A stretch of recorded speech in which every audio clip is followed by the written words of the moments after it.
everyone. Greetings. This is Patra, and this is the Divine Sophia Wisdom Channel. Thank you for stopping by. I hope that all is well with you. Just another day for me, and I said to myself, I have the energy and the time and the focus, and I'm trying to commit myself to creating a certain amount of content on a weekly basis. So here I am. And today, what I'd like to focus on is a topic or a quote-unquote sermon that I wrote a while back. And it has to do with the struggle. The struggle of the inner demons, or the struggle of issues, vices, the struggle with the self. We're familiar with this term called the struggle is real, and that's the fact.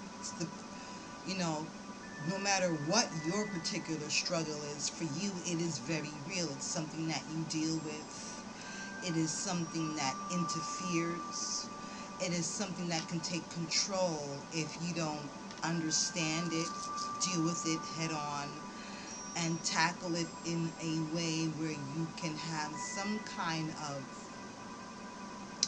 control or mastery or influence with it, to where your world doesn't seem like it's depressing or out of control at times. So, in the science world, in the medical science world, we have the topic of psychology and the state of mind. We also know that in the spiritual world, in the esoteric world of mysticism, the basis of all universal laws is that all is mind, and mind is all. Everything starts in your mind. Your mind is your universe. The way you think dictates how you feel and how you behave. So, we call it, in one area, doing therapy or taking inventory of self, analyzing and scrutinizing down to the detail of what makes you do what you do. What's the cause or foundation of some of your insecurities, your vices, your hang-ups, the things that you hate, the things that you're afraid of. What is the origin of some of this? Is it trauma, childhood trauma, sexual abuse, emotional abuse, being repressed by religion? Maybe you grew up in a household where, you couldn't dress a certain way. You couldn't participate in other activities that seemed like all the other kids in your grade and in your age group were doing, and your parents were so strict, and like PK, preacher's kid, or some kids who are Jehovah's Witnesses or Muslims grew up this way. They are sexually repressed. They grew up in a household where there was this this stronghold and this indoctrinated belief of, if you're not doing it this way, there's going to be hell to pay. And so when we start to examine those parts of us that seem to be splintered, we have to be willing to go back to when was the first time we were made to feel this way. Who did this to us? There are times where we don't really want to do that. We're not ready for that. And your shadow work, you're dealing with that inner self, that part of you that you try to pretend is not there. You can put it away for a time, But eventually, if it's not dealt with, it can rise up on you and show itself at a time where you don't want it to, at a time where it's unexpected, and now you can't control the situation. You look like someone that needs help. And it's very, just Google shadow work. What is shadow work? There's a lot of people on YouTube that are talking about it, and I wish personally that I knew about doing shadow work years ago. One of the main people that's referred to is a psychologist, um, Carl Jung, or Carl Jung. I don't know if I'm pronouncing it correctly, but the last name is Jung, and you've heard of him. If you don't, just Google him. Um, yeah, and so I just want to talk about a couple of things that come out of being consistent with doing your inner inventory, your doing your notations of why I respond to things the way I respond to them. Why do I feel what I feel when I'm in this situation? Why do I attract the kind of relationships that I do? Am I sabotaging my own self? Am I my own worst enemy? Sometimes you just gotta sit in the room by yourself, turn the phone off, turn the TV off, turn the lights out. We've got to learn, I know everything is light a candle, light a candle, light a candle, and light a candle is great.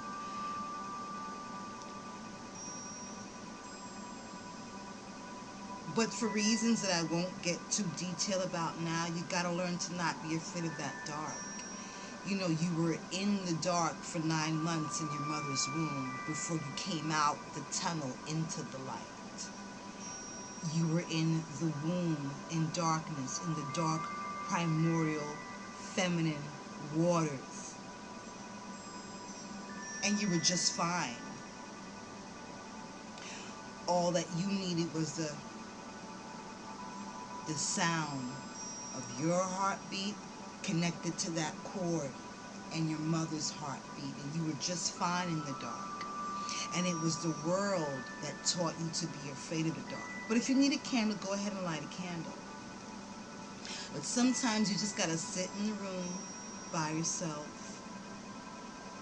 Either lay on the floor or sit Indian style on the bed, or lay in the bed, whatever makes you comfortable.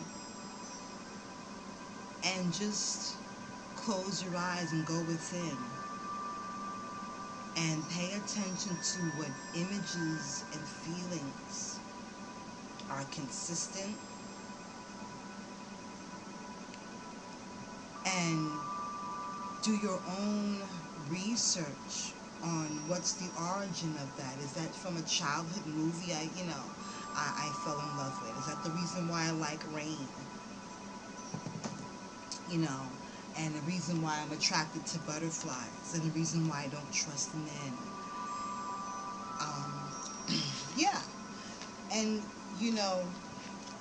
I want to give you some ways that you can help yourself get in tune or in frequency with dealing with those inner, affirmations.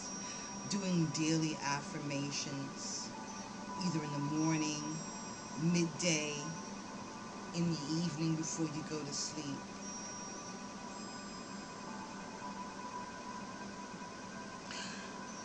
I will confront any and all fears with strength and courage,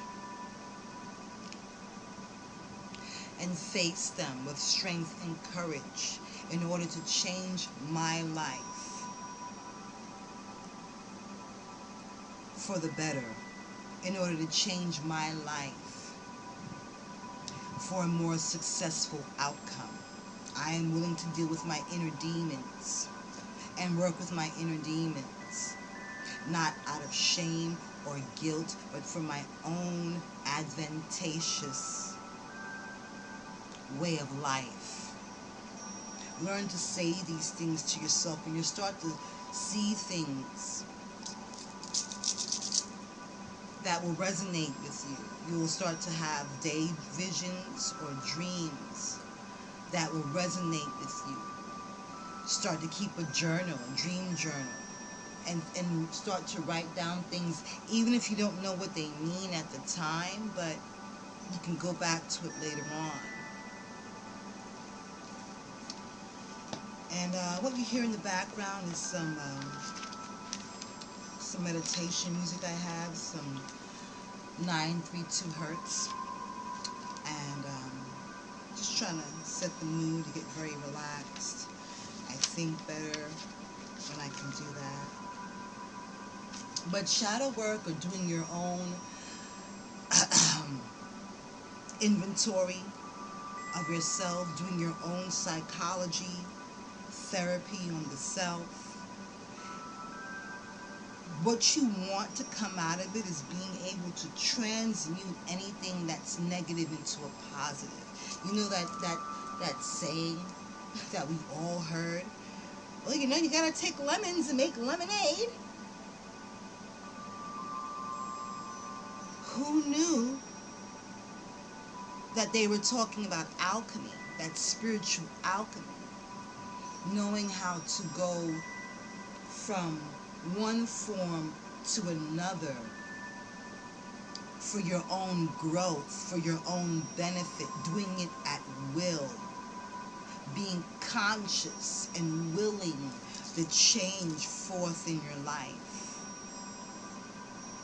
You want to start getting familiar with affirmations and meditations. You want to start getting familiar with who you are and being comfortable spending time with yourself, even if it's just temporary. Doing a detox of people and media, different forms of media that don't connect with you solving an issue or resolving an obstacle. Okay? Because what you're going to find when you do your own shadow work, when you do your own evaluation of the self, is that the reason why I go through a lot of what I go through, and the reason why I respond the way I do, is because of outside influences. A lot of these ideas are really not my own. And so, you know, I just want to say that will help when you know, let the phone go to voicemail a little bit more, or turn it on, you know, silent. Start spending time by yourself. Start taking baths, a lot of spiritual baths, a lot of quiet time and meditation time, and paying attention to how you feel and what your thoughts are at the time, and why. Ask yourself, where does this come from? I have a book that I want to recommend. Give me a second here, and then we're going to wrap it up. But I really enjoy doing what I do.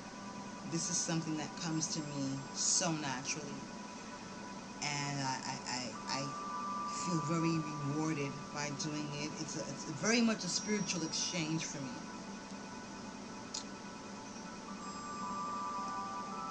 And I do take emails if you need to reach me via email. The email for this channel is Sybil Sophia, that is SYBIL SOPHIA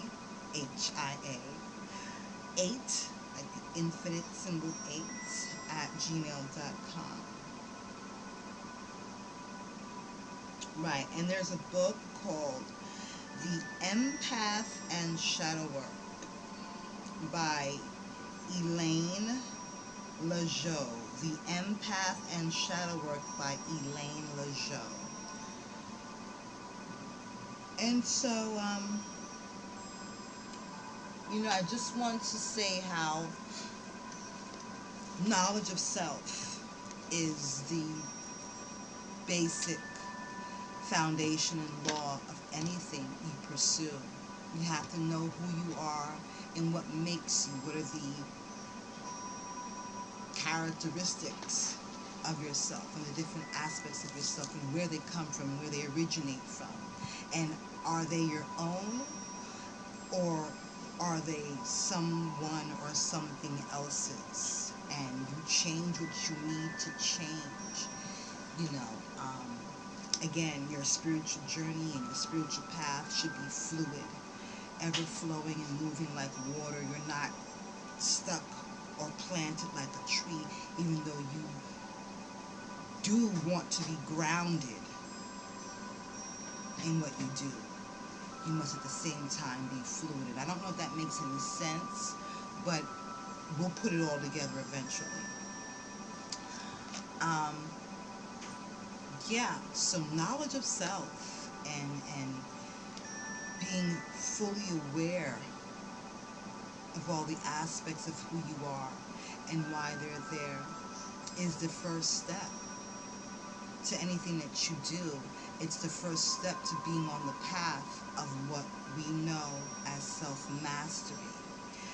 And how can you truly be a king or queen of your universe if you have not mastered the self? So I think that, the shadow work, the psychology, the self-analyzation, and the self-inventory, and the journal keeping and the meditation, those are all basics.